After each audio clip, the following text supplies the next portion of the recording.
Bam, bam, bam. My people were here again on BAM interview. My name is Chijoke Igwendo Odogububu Esbotonyaba.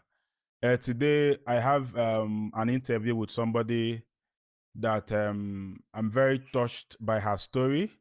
There was a time her story trended. She's a Reverend sister.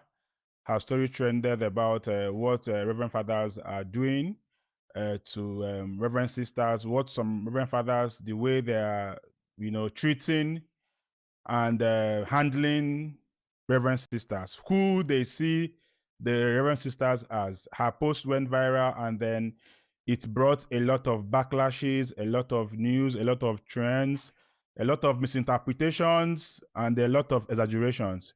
And today there is something trending about this very Reverend sister again. So please, we're trying to do this interview in a hurry, so please don't mind how I speak or what I say. Let's welcome to the interview today, Sister Kinse Shako Anastasia. Hope I got the name right. Yeah, you tried. Okay. Anastasia. So please, can you tell us who is Sister Kinse Anastasia Shako? Please go ahead. Yeah, I am Sister Anastasia Kunse, and I belong to the congregation of Mother of Perpetual Help of the Archangel Sisters, Auchi Diocese, Edo State. Yeah, so I actually started my journey to the convent in 2015. Right, maybe 2-3 years after I graduated from my secondary school. So I had 8 credits and a pass in my result. And when I applied, I got the admission to go to the convent, and I went. What made you choose to be a Reverend sister? I have always thought of going to the convent because I wanted to dedicate my life wholeheartedly to God.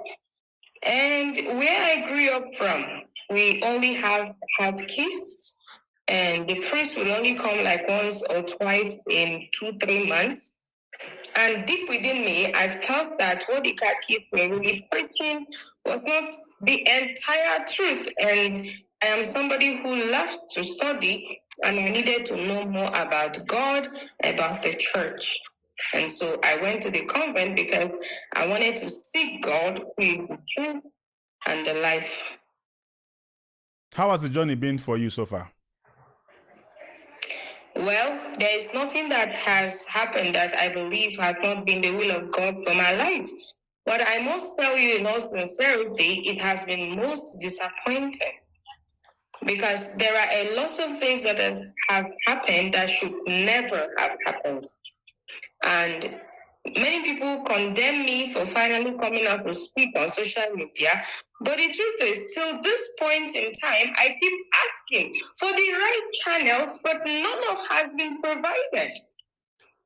I have been faced with intimidation, with series of fights, series of blackmails, with many priests coming out there to write all sorts of rubbish against me.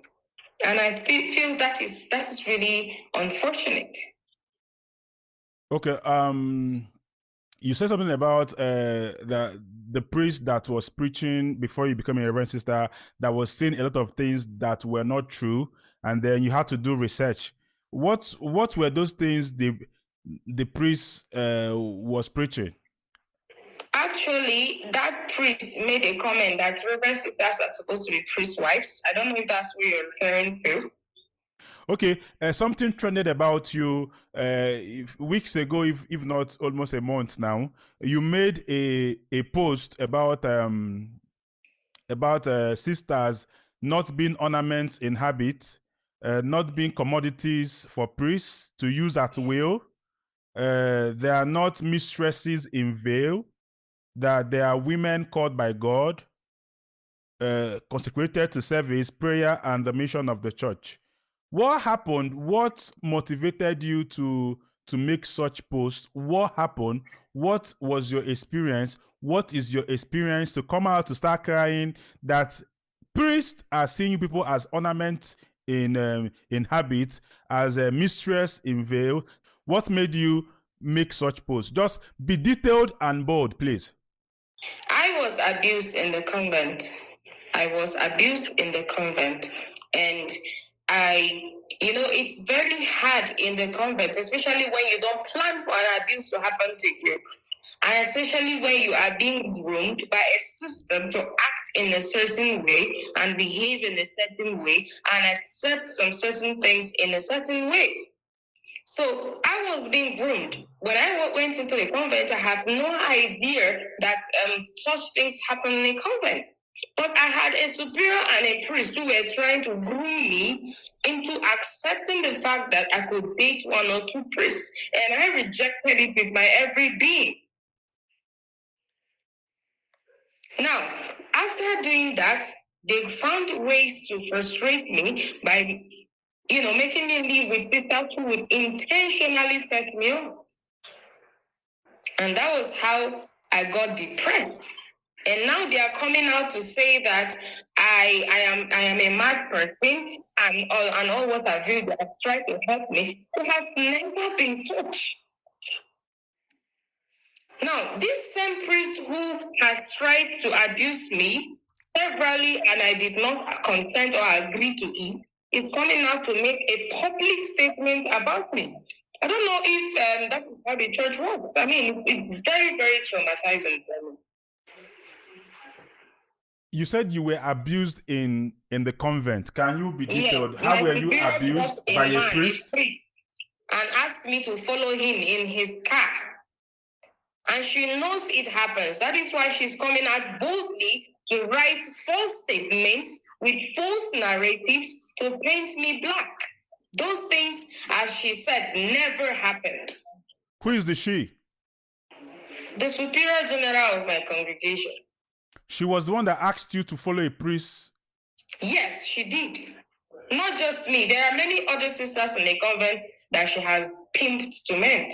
And they know about it. I wrote to the bishop about it, and they are covering it. As a pastor, I don't only